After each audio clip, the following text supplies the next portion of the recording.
You can't imagine how horrible the conditions were. Oleksandr and Alina are two of the lucky few who recently managed to escape from Mariupol, which is now almost under full Russian control after weeks of bombardment. The city is effectively sealed off from the world, and information about what is happening inside is difficult to confirm independently. But the pair and others have given chilling accounts of life in Russia's so-called filtration camps, set up outside Mariupol to house civilians before they are evacuated. Oleksandr and Alina, speaking from the relatively safe western city of Lviv, say they ended up at one of the centers when they tried to escape the city. After walking from their home to an evacuation point, they were driven to a Russian refugee hub at a former school in the village of Nikolsky, northwest of Mariupol. It was like a true concentration camp, Oleksandr, 49, says. The centers have been compared by Ukrainian officials to those used during Russia's war in Chechnya, when thousands of Chechens were brutally interrogated and many disappeared.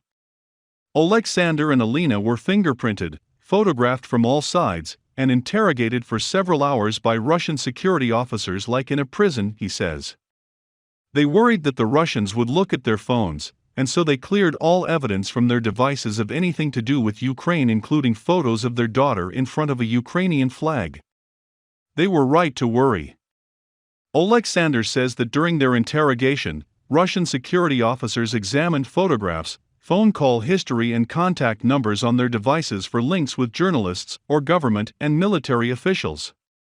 If a person was suspected of being a Ukrainian Nazi, they took them to Donetsk for further investigation or murder, says Oleksandr, although the BBC has not been able to verify this claim. It was very dangerous and risky. Any small doubt, any small resistance, and they could take you to the basements for interrogation and torture. Everybody was afraid to be taken to Donetsk. President Vladimir Putin has stated one of the aims of his invasion is to clear Ukraine of Nazis, and Russian propaganda has made numerous baseless allegations that Ukraine is somehow aligned with Nazism. Eventually the pair were detained and put on a list for evacuation. But the ordeal did not stop there. A secret escape. Elderly people slept in corridors without mattresses or blankets, Alina says. There was only one toilet and one sink for thousands of people. Dysentery soon began to spread. There was no way to wash or clean, she says. It smelt extremely awful. Soap and disinfectant ran out on the second day they were there. Soon, too, did toilet paper and sanitary pads. Alina and Oleksandr were told they had permission to leave on the 148th evacuation bus. But a week later, just 20 buses had left the facility. In contrast, there were many buses organized to go to Russian territory. Authorities even tried to force the couple onto a coach heading east, they say. In the end, Alina and Oleksandr felt compelled to seek the help of private drivers, who they feared could be Russians or collaborators. We didn't have any choice, either be forcibly deported to Russia or risk it with these private drivers, Alina says. It's a dilemma that Mariupol's mayor, Vadim Boychenko, recognizes. Many buses of civilians go to Russian rather than Ukrainian territory, he told the BBC over the phone. From the beginning of war, the Russians didn't allow any way to evacuate civilians. It's a direct military order to kill civilians, he claimed. Oleksandr and Alina's driver managed to get them from their filtration camp to the Russian-occupied city of Berdyansk through fields, dirt roads, narrow pathways behind all the checkpoints, Alina says, because they didn't have the proper documents to pass a Russian inspection. They then spent 3 days looking for a route out before finding another driver who was willing to risk everything to get them to Ukrainian-controlled territory. He managed to get around 12 Russian checkpoints and safely deliver them to Zaporizhia. The couple then took an overnight train to Lviv.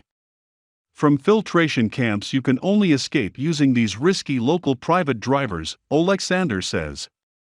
Fortunately, there are good people among them. Camps like ghettos. Arriving in Lviv on the same day were Valentina and her husband Yevgeny. They also managed to flee Mariupol last week. They were boarding a coach to a smaller city in western Ukraine, desperate for safety after their ordeal. The situation in Mariupol, they said, had become dire.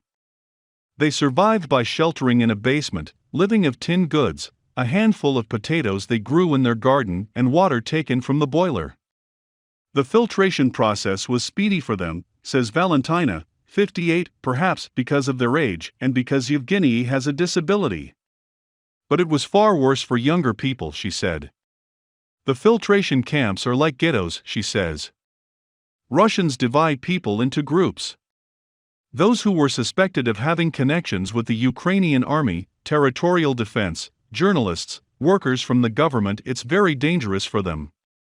They take those people to prisons to Donetsk, torture them. She and Yevgeny also say many were sent from the filtration camps to Russia. Sometimes people were told they were destined for Ukrainian-controlled territory, they say, only for the coach to head to Russian-held territory instead. Like Alexander and Alina, Valentina says it was only because of their driver that they managed to escape. When we finally escaped and saw the Ukrainian fighters and the flag, when we heard Ukrainian language, everyone in the bus started to cry, she said. It was just unbelievable that we stayed alive and finally fled from hell. Both couples have now escaped Mariupol, a city that has become a symbol of the resistance and the suffering of Ukraine after the Russian invasion. Now they face an uncertain future, just 4 of the 11 million Ukrainians displaced by the conflict. The city does not exist anymore, Valentina says. Even walls. Just huge piles of ruins. I could never have imagined such violence.